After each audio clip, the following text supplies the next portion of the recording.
오늘 독서의 내용을 살펴보면 하느님의 무한한 사랑과 자비의 내용임을 알 수 있습니다. 여인이 제 젖먹이를 잊을 수 있느냐? 제 몸에서 난 아기를 가엾이 여기지 않을 수 있느냐? 설령 여인들은 잊는다 하더라도 나는 너를 잊지 않는다. 이 말씀이 오늘 독서의 핵심적인 내용 같습니다.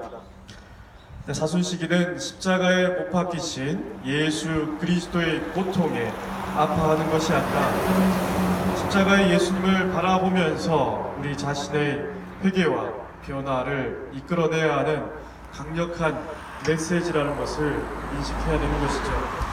우리 인간이 변화되기를 간절히 바라고 기다리는 신의 목소리에, 하느님의 음성에 귀를 기울여야 하는 거룩한 사순시기입니다. 저희 프란시칸 3월 첫째 주부터 서울에서 프란시칸 평화학교를 시작했습니다. 4차례의 평화 강좌와 4번의 현장 탐방을 통해서 한반도와 동북아시아 전체 안에서 평화가 어떻게 구현될 수 있는지에 대해서 함께 공부하고 견학하고 마음을 모으는 시간입니다. 4번의 강좌는 미국과 중국, 한반도를 둘러싸고 있는 강대국들의 그러한 외교 전략, 군사, 문제, 평화에 대한 이론과 4번의 탐방은 혁백 미군기지, 그리고 감정과 오키나와, 해독도 여러 미군기지를 방문할 계획을 가지고 있습니다. 이러한 평화학교를 진행하면서 다시 한 번 더 한반도에서의 미국의 역할이 엄청난, 미국이 얼마나 큰 영향력을 미치고 있는지에 대해서 다시 한 번 더 바라볼 수 있었습니다. 일각에서는 미국의 쉬운 한 번째 주가 바로 대한민국이다라는 말을 하고 있는 상황이죠. 제2차 세계대전 패망 당시를 거슬러 올라가 보면 미국은 미소 공동위원회를 구성해서 조선을 신탁 통치하려고 준비하지만 뜻대로 되지 않자 일방적으로 결렬시키게 되죠. 당시 미국의 가장 중요한 목표는 조선에서 소련의 지배를 막는 일이고 사회주의, 공산주의 체제를 방어하는 일이죠. 조선의 독립은 2차적인 목표였던 것입니다. 1948년 5월 남쪽에서만 총선거가 강행되고 이를 통해서 1948년 8월 남쪽에 대한민국이 들어서게 되고, 이에 맞서서 1948년 9월 북쪽에 조선민주주의 인민공화국이 들어섬으로써 체제 분단이 시작되게 되었습니다.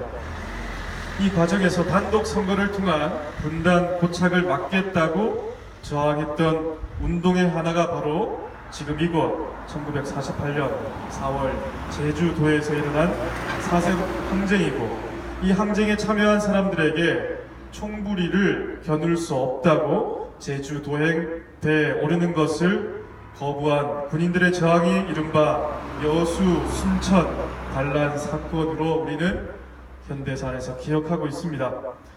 정리하면 미국은 신탁 통치를 줄기차게 제안했다가 미소 공동위원회를 일방적으로 결렬시키고 한반도 문제를 유엔으로 떠넘겨서 남쪽에서의 단독 선거를 강행토록 했습니다. 그래서 한반도 국토 분단에 있어서, 체제 분단에 있어서도 가장 결정적인 역할이 바로 미국이 했고, 국토 분단에서 마찬가지로 체제 분단, 미국이 주범이고 소련은 종범이라는 것이 많은 학계에서 일반적으로 이야기하고 있는 부분이죠. 하지만 해방 이후 한반도에서의 전쟁을 겪으면서 미 군정과 보수, 수구 언론에 의해서 왜곡된 역사 인식, 침입 식민지 사과는 미국을 최대의 군사 동맹국, 우방 국가, 혈맹 국가로 인식되고 있습니다. 여러분들 아베 노부유키라는 인물 들어보셨을 겁니다. 조선의 마지막 총독이었던 아베 노부유키는 이렇게 말하고 한국을, 조선을 떠났습니다. 우리는 패했지만 조선은 승리한 것이 아니다. 장담하건대 조선민이 제 정신을 차리고 위대했던 옛 조선의 영광을 되찾으려면 100년이라는 세월이 훨씬 걸릴 것이다. 우리 일본은 조선민에게 총과 대포보다 무서운 식민교육을 심어놓았다. 결국은 서로 이간질하며 노예적 삶을 살 것이다. 보라실로 조선은 위대했고 찬란했지만 현재 조선은 결국 식민교육의 노예로 전락할 것이다. 그리고 나 아베 노부유키는 다시 돌아온다. 네, 한미 주둔국 문제를 이 상황에서 이야기하지 않을 수 없습니다. 한반도에서 전쟁이 끝나지 않는 이유는 주한미군 때문이라고 분명히 이야기를 해야겠죠.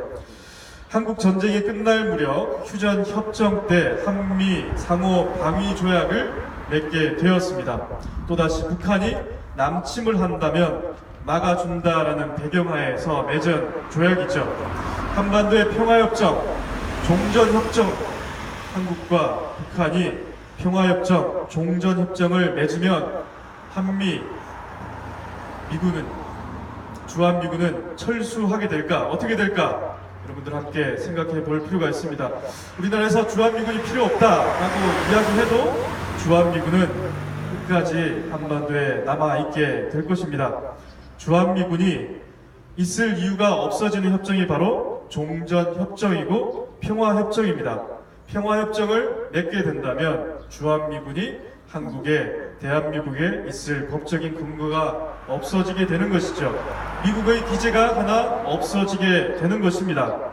그렇기 때문에 계속해서 미국은 북한의 도발이 계속해서 필요한 것이고 주한미군이 그렇기 때문에 계속해서 있으려고 하는 이유이기도 하고 중국과 러시아를 견제하려는 목적이 숨어 있는 것이죠. 60년 넘도록 한국 전쟁이 끝나지 못하고 평화협정, 종전협정을 맺지 못하고 있는 이유가 바로 여기에 있다고 할 수 있겠습니다. 미군은 성주에 계속해서 중국과 러시아까지 자극하는 사드를 빠른 시일 내에 배치하려고 합니다. 당정 해군기지에는 미 해군의 구축함이 들어왔고 항공모함까지 들어올 기세입니다. 네. 주말트라는 바다의 사드라는 군사 훈련 구축함이 계속해서 들어오게 되면 앞으로 이 제주도에는 미군 기지가 새롭게 건설되게 되는 것이죠.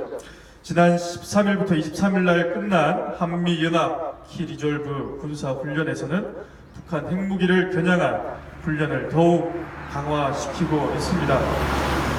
네, 국가의 시작이 전쟁으로 시작해서 전쟁을 통해서 경제 성장과 발전을 이루고 있는 군사복합체 미국의 한반도 영향력은 앞으로 동북아시아에서 한반도에서 계속해서 거세어지리라 생각됩니다.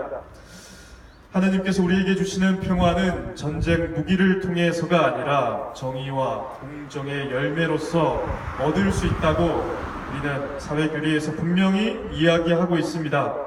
사람의 목숨을 귀히 여기지 않고 돈과 물질만을 얻으려는 인간의 욕망을 지금 여기 강정 해군기지 앞에서 인간의 욕망을 바라보면서 인류 모두가 회개의 길로 갈 수 있도록 사순시기에 함께 우리의 마음을 모아야겠습니다.